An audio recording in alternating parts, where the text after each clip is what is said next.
students, this is class 10th, chapter 14, and the chapter is chapter sources of energy. So this is the part 4, part 1, 2 and 3 we already done. So for the topic that are beyond page number 99, you can see the page or you can see the topics in the last previous videos. Okay, in this part we will study about wind energy and some other energies also. So first of all we have to start with wind energy. What is wind energy, students? As you see in the picture that I show you, that wind energy is a device which is used to convert kinetic energy in okay into electrical energy. So wind energy basically क्या है बेटा? Wind energy एक ऐसी device है जिसकी help से हम wind की काइनेटिक एनर्जी को इलेक्ट्रिकल एनर्जी में प्रोड्यूस करते हैं, यूज करते हैं. ठीक है, यानी कि हम क्या करते हैं, हम विंड एनर्जी को यूज करते हुए उसको इलेक्ट्रिकल फॉर्म में कन्वर्ट करते हैं. लाइक अब जनरेटर आपने पढ़ा हुआ है, जनरेटर में हम क्या करते हैं, मैकेनिकल एनर्जी को इलेक्ट्रिकल एनर्जी में चेंज करते हैं. ठीक है, मीन्स उसमें हम मैकेनिकल से इलेक्ट्रिकल फॉर्म में आते हैं. इसमें हम क्या करते हैं, विंड एनर्जी का यूज़ करते हैं. जो हवाएं चलती हैं तो वो काफ़ी स्पीडली मूव करती हैं. ठीक है, उससे जो विंड होती है हमारी वो कंटिन्यू, जो पवन चक्की बोलते हैं जिसको विंड मून बोलते हैं, वो कंटिन्यू मूव करेगी. वो जितना फिर उसके साथ हमने क्या अटैच कर रखा होता है, एक जनरेटर अटैच कर रखा होता है. तो जनरेटर का एक्सले मूव करेगा, इसके साथ जनरेटर मूव करेगा तो जनरेटर क्या प्रोड्यूस करेगा, इलेक्ट्रिकल एनर्जी प्रोड्यूस करेगा. ठीक है बेटा, चलो अब इसके यूजेस क्या है. It is use to move the sail boats in lakes, rivers and seas. ठीक है, जो आपके सेल बोट्स हैं इन लेक्स में एंड रिवर्स एंड सीज में, जो भी हम नाव चलाते हैं पानी में चलने वाली, ठीक है, उनमें इनका यूज होता है. सेपरेट वाटर, ठीक है, it operate water pump to draw underground water. Clear? जो आपके वाटर पंप हैं उनमें से अंडरग्राउंड वाटर को पंप अप करने के लिए, बाहर निकालने के लिए हम इसका यूज़ करते हैं. Run the flour mills to generate to produce grains. ठीक है, मतलब जो हमारी आटा चक्की हैं, जो जिनसे हम आटा पीसते हैं, वो वाली मशीन जिसमें आटा ग्राइंड किया जाता है, उनमें भी हम इनका यूज़ करते हैं. And also it is use to produce electricity. तो इसके बेटा 4 यूजेज हैं. First, it is use to in sail boat. ठीक है. Second, it is used to operate water pumps to draw underground water, and third, it is used to run the floor mills, and the fourth one is to produce electricity. Okay, so these are the important uses of a windmill. So what is windmill? Windmill is a device which is used to convert kinetic energy of wind into electrical energy. So now we have to study about the construction. So see students, this is the construction of windmill. So it consists of a wheel with black blade cut into its outer ring. ठीक है, इसमें क्या होता है बेटा, एक ऐसी shape होती है इसकी. ठीक है, इसके अंदर बीच में एक पहिया होता है, उसके जैसे पंखा आपने देखा हुआ है, पंखे की तरह ही होता है. उसकी विंडमिल्स की जो है ना, ये साइड्स की ये मूव करती है. यहाँ पर एक डंडी लगी होती है, जब इनके ऊपर हवा आती है ऐसे तो ये कंटिन्यू मूव करने लग जाता है. ठीक है, the wheel rotate about thin axle on a core. तो ये जो इसका एक्सल है ना बेटा, ये डंडा सा लगा हुआ, इसको एक्सल बोल रहे हैं, जो इसके मिडल के साथ कनेक्ट हो रखा है, और साइड में इसके ये ब्लेड लगे हुए, इनके साथ ये कनेक्ट होता है. ठीक है बेटा, तो the wind energy is use to rotate the wheel about its axle. ठीक है, और जो ये विंड एनर्जी यहाँ से आएगी वो क्या करेगी, इसको कंटिन्यू ऐसे रोटेट करेगी, इसको घुमाएगी जैसे कि एक पंखा घूमता है. ठीक है, मैं इसका एक आपको पिक्चर में एक यहाँ पे मैं एक पिक्चर देखो, आपको पिक्चर दिखाई दी होगी, इसमें मैंने आपको ये शो भी कर रखा है. जैसे पंखा रोटेट करता है ना बेटा, वैसे ही जब उसके ऊपर विंड आएगी तो वो भी कंटिन्यू विंड की वजह से क्या हो जाएगा, व्हील एक्सले के साथ अटैच है, तो वो पूरा जो फैन है, मतलब जो ब्लेड्स हैं, वो क्या करेंगे बेटा, मूव करेंगे. ठीक है, और वहाँ पे इतनी तेज़ हवाएं चलती हैं, कुछ प्लेसेस हैं जहाँ पे बहुत तेज़ हवाएं चलती हैं, वहाँ पे हम इसको ज़्यादा यूज़ करते हैं. ठीक है, ऐसा जनरली जैसे अब हमारे यहाँ पे अगर हम इसको यूज़ करने की कोशिश करें, लाइक हरियाणा नॉर्थ पार्ट में, तो वहाँ पे इतना नहीं होगा ये, क्योंकि यहाँ पे इतनी तेज़, इतनी speed, at least 15 kilometre per hour की स्पीड से हमें विंड की यहाँ पे नीड होती है, तो यहाँ पे इतनी तेज़ हवाएं नहीं होती हमारी. So it is not successful at here, but some parts are there where it is successful in India also. ठीक है, at least 2-3% electrical energy is made from the windmills in India. Okay, now So now we are doing, so this is here what is we are doing, the definition of wind energy, its usage, and what is mill. Windmill is a device which is used to convert wind energy into mechanical energy. ठीक है, windmill क्या एक device है जिसका use करते हैं हम wind energy को मैकेनिकल एनर्जी में चेंज करने में। क्लियर। फिर हमने इसका करा कंस्ट्रक्शन। अब हम क्या करेंगे इसका वर्किंग, कि ये काम कैसे करता है। Okay, so working, windmill operate on a simple principal. Windmill किस प्रिंसिपल पे काम करती है? इस प्रिंसिपल पे वर्क करता है। Wind turn the blade which is are connected to a rotator. ठीक है, जो विंड है वो क्या करेगी, जो उसके वो ब्लेड लगे हुए हैं, ठीक है, उनको क्या करे, टर्न अप करेगी, घुमाएगी। क्लियर। और जो उसके साथ ये रोटेटर अटैच है वो भी घूमने लगेगा। तो ठीक है, इट हैज़ मेनली 3 पार्ट, और turbine, shaft and generator. 3 part होते हैं भैया, टर्बाइन, शाफ्ट एंड जनरेटर। अगर मैं आपको बिल्कुल बेसिकली इसको एक्सप्लेन करूँ तो बेटा देखो, ये जो अपना शाफ्ट है ना, मतलब हमने जनरली सुना भी हुआ है घर पे भी, मतलब ये वर्ड हमने काफ़ी यूज कर रखा है। तो देखो आप, हमें क्या करना होता है, मेनली इस टर्बाइन को घुमाना होता है इसको, और जब ये घूमेगी तो इसके साथ जो एक्सेल अटैच है वो घूमेगा, और उसको हमने कनेक्ट कर रखा है एक जनरेटर के साथ। जनरेटर इसको कनेक्ट कर देगा, मतलब इसको घुमाना है यार, किसी भी तरीके से घुमाओ। एक बार हम इसको घुमा रहे हैं, लाइक जब पानी का यूज़ करते हैं तो इसको वाटर एनर्जी में यूज़ कर रहे हैं, टर्बाइन को घुमा रहे हैं। टर्बाइन को हम स्टीम से भी घुमा सकते हैं, जहाँ पे हम इसको थर्मल पावर प्लांट पे वो यूज़ करेंगे। ठीक है, मीन्स को हमें टर्बाइन को घुमाना है, विंड से भी घुमा सकते हैं, इसको घुमाना है किसी भी तरीके, और इसको हम सी से भी घुमा सकते हैं। सी की जो इंटरनल एनर्जी है या सी की जो वाटर एनर्जी है वो भी हम आगे जाके कंसेप्ट यूज़ करेंगे। तो हमें इस टर्बाइन को मूव कराना, बिकॉज टर्बाइन मूव करेगा तो उसके साथ जो एक्सल है, जो शाफ्ट अटैच है वो भी मूव करेगी, और जिसकी वजह से जनरेटर मूव करेगा। जनरेटर चलेगा तो जनरेटर को ऑटोमेटिक इसमें कन्वर्ट कर देगा बेटा, उसको कन्वर्ट कर देगा इलेक्ट्रिकल एनर्जी में। ठीक है, सो अब हम विंड का यूज़ करते हैं, इसको घुमाने की कोशिश कर रहे हैं। क्लियर। चलो, तो बेटा वर्किंग क्या कहता है, सबसे पहले हमें क्या करना है कि हमें एक सिंपल प्रिंसिपल वर्क इसमें अप्लाई करना है। Wind turn the blade which are connected to a rotator, it has mainly 3 parts. ठीक है, turbine, shaft and generator. When an armature of generator rotate between 2 poles of magnet, electricity is produced. So generator you already know, that is north, south, and one coil is there, ठीक है, which is moving, okay, and it is connected like that। जहाँ पे blades वो brush भी होती है हमारी, तब हमारा वो ग्लो करता है। So this is not in our topic, but you have to know about generator also। ठीक है, okay, when wind after that when wind fall on the wheel it start rotating। clear। जब wind wheel पे आएगी तो वो क्या करना शुरू कर देगा, घूमना शुरू कर देगा। The axle of armature connected to shaft of the wind mill. ठीक है, जो एक्सल है आर्मेचर का, ठीक है, जो इसके साथ कनेक्ट है। So the armature of the generator rotate, तो इससे क्या होगा, जो आपका जनरेटर यहाँ पे अटैच है वो भी इसकी वजह से रोटेट करने लग जाएगा। और जब जनरेटर रोटेट करेगा तो जनरेटर क्या करेगा, उसमें इलेक्ट्रिसिटी में प्रोड्यूस कर देगा। ठीक है बेटा। क्लियर। वर्किंग में हमें क्या करना है, सबसे पहले उसके प्रिंसिपल बताना, उसके बाद उसके 3 पार्ट्स बताने, और फिर उसमें ये बताना है कि पहले ब्लेड मूव करेगा विंड की वजह से, फिर क्या करेगा बेटा, और जो विंड फॉल करेगी तो ब्लेड रोटेट करने लग जाएंगे, उससे एक्सेल रोटेट करेगा, फिर वो शाफ्ट अटैच जो विंड मिल के साथ वो सारा सिस्टम कनेक्ट है हमारा। ठीक है, तो armature of the generator rotate, generator की आर्मेचर रोटेट करेगी।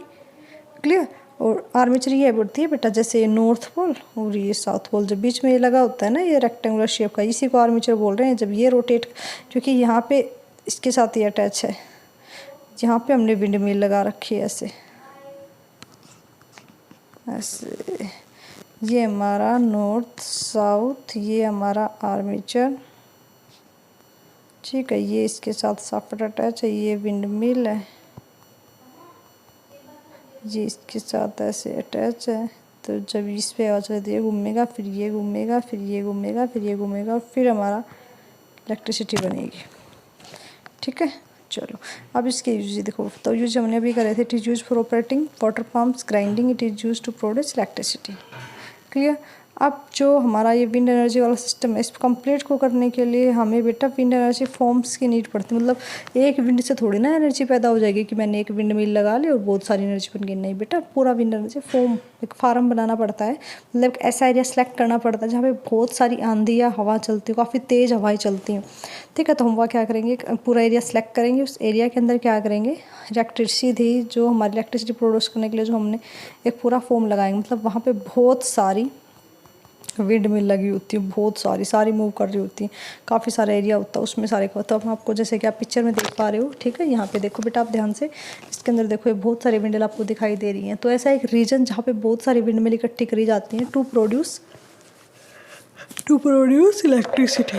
ठीक है, इलेक्ट्रिसिटी प्रोड्यूस करने के लिए, स्पेशल कोई फंक्शंस करने के लिए, ऐसे नहीं कि आपने वैसे ही लगा दिया। ठीक है, फिर बेटा देखो हर चीज़ के अगर फ़ायदे हैं तो नुकसान भी है। तो हम इसके कुछ एडवांटेज पढ़ेंगे, उसके बाद हम कुछ इसके डिसएडवांटेज पढ़ेंगे।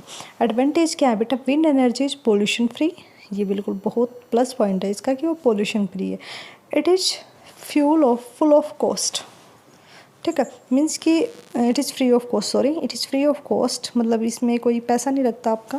डिवाइस ऑपरेटर जिसको ऑपरेट करते हो, बिकॉज विंड एनर्जी ही इसको ऑपरेट कराती है, इसको चलाती है, और ये रिन्यूएबल भी है। ये भी इसका एक प्लस पॉइंट है कि इसको हम दोबारा बार बार यूज कर सकते हैं। अब इसके डिसएडवांटेज क्या है बेटा, it is not sufficient to operate heavy machine. मतलब ज़्यादा हैवी चीज़ों को नहीं चला सकते, हल्के फुल्के चीज़ों को चला सकते हैं इससे हम। ठीक है, like bulb, fan, etc। Okay, it can not be use to operate all types of machine. हर एक तरह की मशीन पे अप्लाई नहीं होगा। It can be use in certain reasons, मतलब कि ये स्पेसिफिक रीजन्स होते हैं जहाँ पे इतनी विंड की स्पीड होगी 15 किलोमीटर पर आवर। इस मैंने आपको पहले भी बताया था, 15 किलोमीटर पर आवर मीन्स एक घंटे में उसकी स्पीड 15 किलोमीटर, मतलब एक घंटे में 15 किलोमीटर कवर करे वो। तो इतनी ज़्यादा स्पीड होनी चाहिए, तभी मतलब वो हमारी विंड मिल प्रॉपरली वर्क कर पाएगी। और बेटा जो विंड मिल है ना, वो यूजुअली अगर मान लो कई बार क्या होता है, अगर हमारे पास मतलब जो हवा आ रही है इसमें श्योरिटी थोड़ी ना होती है कि जो उसकी स्पीड ऑफ 15 कॉन्स्टेंट रहे, कभी मिनिमम होती है कभी मैक्सिमम होती है। जो ये हवा वाले रीजन जहाँ पे मैक्सिमम हवाएं चलती रहती है काफ़ी तेज़, तो वहाँ पे कई बार ऐसा होता है कि स्पीड इससे भी ज़्यादा बियॉन्ड हो जाती है, तो हमारी जो विंड मिल वो टूट जाती हैं, ब्रोक हो जाती हैं ड्यूरिंग स्टॉर्म, तूफान वगैरह आने के टाइम पे। तो जिससे उनको दोबारा से मैनेज करने में, मेंटेनिंग करने में बहुत सारा पैसा लगता है, और इनको मतलब सेटअप करना भी बहुत, मतलब स्टार्टिंग में इनपुट जब हम देते हैं तो काफ़ी महंगा पड़ता है, बाद में रिजनेबल पड़ जाता है। बट इसमें एक ये प्रॉब्लम है कि अगर कल को स्टॉर्म वगैरह या कोई तूफान आ जाता है तो उस टाइम इसका मैनेजमेंट काफ़ी दिक्कत दे देता है। अदरवाइज ओवरऑल ठीक है, इकोनॉमिकल है, बट यूँ है कि कुछ ना कुछ तो हमें इससे कुछ ना कुछ तो मिल ही रहा है, कुछ ना कुछ प्लस पॉइंट हो ही रहा है। ठीक है, बिकॉज अगर हम नॉन रिन्यूएबल रिसोर्सेज को ज़्यादा यूज़ करेंगे तो वो एक दिन ख़त्म हो जाएंगे और हमें उनके लिए कोई ना कोई ऑप्शन ढूंढना ही पड़ेगा। So one is option is wind mill, that we have to study now. Okay, ठीक है, हम ये पढ़ चुके हैं, तो हम नेक्स्ट पार्ट करेंगे बेटा। इसमें आपको हाँ एक ये क्वेश्चन है आपका, इंटरनल है, वैसे एनसीईआरटी का ही है, कि which is called the country of wind. तो डेनमार्क पूरी वर्ल्ड में एक ऐसी कंट्री है जिसमें विंड मिल से मैक्सिमम अमाउंट में इलेक्ट्रिसिटी प्रोड्यूस करी जाती है, बिकॉज वहाँ पे बहुत तेज़ आंधियाँ चलती हैं। जो उसका जो मीन्स आप ये कह सकते हो कि जिस जोन में अर्थ के स्ट्रक्चर के अकॉर्डिंग वो जिस जोन में पड़ता है, वहाँ पे वो काफ़ी सारी हवाओं को मतलब फेस करता है, जिसका वो उसका एक पॉजिटिव फॉर्मेट में यूज कर रहे हैं। Germany is the leader and India has 5th rank in producing wind energy for electricity. ठीक है, इंडिया की रैंक कौन सी है बेटा, 5th है विंड, इसमें विंड से प्रोड्यूस करने में। अब लार्जेस्ट विंड एनर्जी, सबसे बड़ा विंड एनर्जी जो farmer has been establish near Kanyakumari in Tamil Nadu. ठीक है, तमिलनाडु में बनाया गया है, कन्याकुमारी के पास। इंडिया में ध्यान रखना बेटा, जीके का भी क्वेश्चन बनता है और फिजिक्स का तो बनता ही है, अंडरस्टूड सी बात है। और वहाँ पे हम कितनी इलेक्ट्रिसिटी पैदा करते हैं, 300 मेगावोल्ट। क्लियर, तो वहाँ पे इतनी एनर्जी प्रोड्यूस करी जाती है। तो Denmark is the country of wind, India has having 5th rank, and in recently India the largest windmill in India is Tamil Nadu, that is producing 380 megavolt electricity. So now we are on next topic, that is solar energy. तो बेटा नाम से ही पता चल रहा है solar energy में जो सन से मिलेगी हमें। तो it is the energy emitted by the sun in form of heat and light. तो हमें सन से जो एनर्जी मिलती है हीट एंड लाइट की फॉर्म में, this is called solar energy. The energy obtained by the sun in the form of heat and light is called solar energy. Clear ना? Solar constant, so it is the energy received from the sun in 1 second by A unit square metre. अब suppose करो आपके पास ये कोई भी area है, ठीक है, यहाँ पे सनलाइट आ रही है, कंटिन्यू आ रही है, तो हमने, अब हमें नहीं बताना कि टोटल कितनी लाइट आए, तो हमने क्या किया, हमने कंसिडर कर लिया कि 1 सेकेंड में मान लो ये एक एरिया के अंदर जितनी लाइट आई, तो कितने भी एरिया हो तो हमने पता चल गया कि हमें एक्सटेंडेड मतलब उसका मेजरमेंट मिलेगा। The sun in 1 second by a unit square metre area, ठीक है। The outer of the earth most, ठीक है, most for expose one at and the radian of the sun and at an average distance between the sun and the earth, ठीक है। तो हमने ये मतलब जो इसका मतलब जैसे कि आप ये स्टैंडर्ड फॉर्मूला नहीं निकाल लेते कि 1 सेकंड में कितने एरिया पे कितनी ज़्यादा उसकी हीट आ रही है, कितनी ज़्यादा उसकी लाइट आ रही है, तो उसी को हमने उसका क्या कंसिडर कर लिया बेटा, सोलर कॉन्स्टेंट कर लिया। ठीक है, तो क्योंकि एरिया के लिए मीटर स्क्वायर यूज़ करते तो 1 मीटर स्क्वायर के लिए कितनी मतलब वैल्यू रहेगी सोलर कॉन्स्टेंट की, तो उसकी वैल्यू रहेगी 1.4 kilo joule per second metre square. ठीक है, अगर वाट में चेंज करोगे तो आप इसको जूल पर सेकंड को क्या कह सकते हो बेटा, वाट भी कह सकते हो, बिकॉज पावर क्या होती है, वाट कैसे कह सकते हैं बेटा, पावर क्या होती है, वर्क बाय टाइम, पावर की यूनिट क्या होती है, वाट। ठीक है, और वाट को हम क्या कह सकते हैं यहाँ से, जूल पर सेकंड, इसलिए यहाँ पे जो ये है जूल पर सेकंड, इसको हमने क्या लिख दिया, वाट। तो दोनों इसका ठीक है बेटा, इसको याद रखना है, वैल्यू न्यूमेरिकल्स में काफ़ी यूज़ होती है आपकी। ठीक है, चलो बेटा अब हम क्या पढ़ रहे हैं, देखो टॉपिक सोलर एनर्जी, क्या पढ़ रहे हैं हम, सोलर एनर्जी। सोलर एनर्जी का हम एक सोलर कांस्टेंट पढ़ा है, उसका वैल्यू पढ़ा है सोलर कांस्टेंट का। अब हम पढ़ेंगे इसके यूजेज। अब हम क्या पढ़ेंगे बेटा, इसके यूजेज।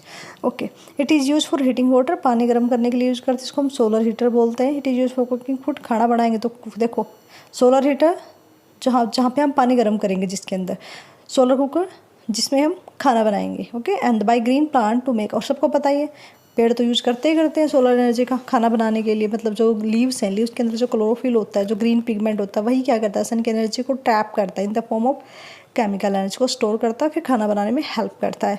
कपड़े सूखने में, खाना मतलब जो भी हमारे फूड ग्रेन्स होते हैं, लाइक जो अनाज होता है उसको सुखाने में हेल्प करता है। To melt metals, solar furnace हम यूज करते हैं, चूल्हा, सोलर का चूल्हा जिसमें मेटल्स को भी मेल्ट करने में ये हमारी काफ़ी हेल्प करता है। और ये सोलर सेल में भी यूज़ होता है। सोलर सेल क्या होता है, in which we can produce solar energy into electrical energy, जिसमें हम सोलर एनर्जी को किस में चेंज करते हैं बेटा, इलेक्ट्रिकल एनर्जी में यूज करते हैं। ठीक है, सो क्या क्या यूजेस किए बेटा हमने इसके, it is use for heating water, for cooking food, for green plants to make their food, it drying clothes and it melt metal, solar furnace to produce electricity. These are the usage of the solar energy. So the most important that is coming, that is solar cooker, very important. Be careful for this question. यहाँ से तो आपका question CBSE board में आता ही आता है बेटा, मतलब बोर्ड के लिए तो रट लो, आएगा यहाँ से।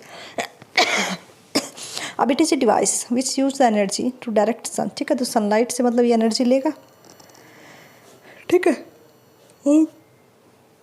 टू हीट के फॉर्म में एंड कुक और पेस्टराइजेशन ड्रिंक एंड फूड मटेरियल्स। ठीक है, तो यहाँ से सनलाइट आप, पहले क्या होता था बेटा, पहले यहाँ पे है ना अपना जो कुकर था, सोलर कुकर 2 टाइप के होते हैं, एक तो होता है प्लेन सोलर कुकर, एक होता है कनकेव सोलर कुकर। ठीक है, तो पहले प्लेन मिरर वाले होते, तो देखो ये यहाँ पे सन है अपना, ठीक है, तो यहाँ पे लाइट आएगी ऐसे, तो ये लाइट इस शीशे पे पड़ेगी, फिर ये शीशे की लाइट मतलब इस पर रिफ्लेक्ट होकर यहाँ जाएगी, और फिर ये इसको क्या कर देगा, इस सारे सिस्टम को गर्म कर देगा। और जब ये बॉक्स गर्म हो जाए, क्योंकि ब्लैक कलर का होता है, तो ब्लैक कलर तो हीट को और भी ज़्यादा अब्जॉर्ब करेगा ना, चारों तरफ से ब्लैक पेंटिंग किया होता है, फिर ये चारों तरफ से गर्म हो जाएगा। जब ये गर्म हो, जब मान लो चारों तरफ से कोई चीज़ गर्म होगी, इसके अंदर कुछ मटेरियल रखा हो तो ऑटोमेटिक सी बात है कि वो भी गर्म हो जाएगा। ठीक है, तो इसमें इस तरीके से खाना इसमें बॉयल हो जाएगा। क्लियर। अब इसमें देखो उसके पार्ट्स क्या क्या होते हैं, यहाँ पे तो सनरेज क्या होती हैं, आके रिफ्लेक्ट होती हैं। ये क्या आपका मिरर है, प्लेन मिरर, ये आपकी क्या है, ग्लास शीट है यहाँ पे, और ये क्या आपका खाना रखा हुआ है। ठीक, और अंदर से कैसा पॉलिश होता है बेटा, ये ब्लैक कलर का पॉलिश होता है। अब देखो बेटा कंस्ट्रक्शन, तो it consist of A rectangular wooden box, तो आपको यहाँ से दिखाई भी दे रहा है, देखो एक लकड़ी का एक बॉक्स होता है ये, ठीक है, रेक्टेंगुलर शेप का। इन विच ए मेटालिक बॉक्स इज फिटेड, इसमें एक मेटालिक बॉक्स, इसमें चारों तरफ मतलब एक पहले वुडन का बनाएंगे, फिर उसके अंदर एक मेटल का बॉक्स फिट कर देंगे। ठीक है, the space between wooden box of metallic box is filled with thermocol. और जो ये वुडन और ये जैसे कि ये वुडन हो गया, इधर हमने कोई मेटल लगा, तो इसके बीच का जो स्पेस है ना, यहाँ पे क्या लगा देते हैं बेटा, थर्मोकोल लगा देते हैं। क्या लगा देते हैं, थर्मोकोल। थर्मोकोल क्या करेगा, it minimise the heat loss. Thermocol बेटा क्या करेगा, जब ये अंदर वाला गर्म हो जाएगा तो इसकी हीट को बाहर नहीं जाने देगा, अंदर ही मतलब काफ़ी देर तक ये गर्म रहेगा। ठीक है, तो कंडक्शन है, तो इसी क्या करेगा, इसको minimise the heat loss by conduction and radiation. तो कंडक्शन और रेडिएशन मेथड से हीट को कम से कम लॉस होने देगा। ठीक है बेटा, अब जो metallic box is covered with a mirror, ठीक है, यहाँ पे क्या लगा देंगे, एक मिरर लगा देंगे, मिरर रिफ्लेक्टर। वो क्या करेगा, सन की रेज को रिफ्लेक्ट करेगा और उसको किस किस अटैच कर देगा, बॉक्स के साथ। The uncooked food placed in the place container, ठीक है, जो हमारा कच्चा खाना है जिसको हमें पकाना है, उस खाने को हम कहाँ रख देंगे बेटा, जहाँ पे हमने वो बनाया हुआ स्पेस खाना रखने के लिए, वहाँ रख देंगे। ठीक है, तो आपको पता चल गया, ये अच्छे से देखो, यही हमने अभी किया है। क्लियर, चलो now we have to do working. So the light reflect by a plane mirror falls on the thick glass sheet cover. ठीक है, काम कैसे करता है, सबसे पहले मैंने कहा था उस प्लेन मिरर पे लाइट पड़ेगी। ठीक है, तो the heat radiation passes through the glass sheet and absorb by the black container. ठीक है, अब ये ऐसा कुछ डब्बा है आपका, यहाँ पे लाइट आएगी ऐसे, और फिर ये लाइट इस खाने ऐसे जाएगी इसके अंदर, तो ये साइड वाले को क्या कर देगा बेटा, गर्म करेगा। ठीक है, उसको ब्लैक है तो उसको प्रॉपरली अब्जॉर्ब कर दे। जो heat radiation enter in the box are not able to come out.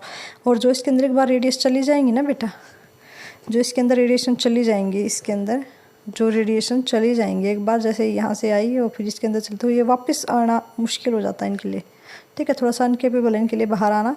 उसके बाद क्या कह रहा है ये, उसके बाद कह रहा है कि the glass sheet and absorb by the black container, the heat radiation entered in the box are not able to come out of the box through glass sheet. Thus the heat radiation are trapped in the box and its inner part become hot. तो इस तरीके से वो सारी heat को trap कर लेगा, absorb कर लेगा, और उसका इनर पार्ट क्या हो जाएगा, गर्म हो जाएगा।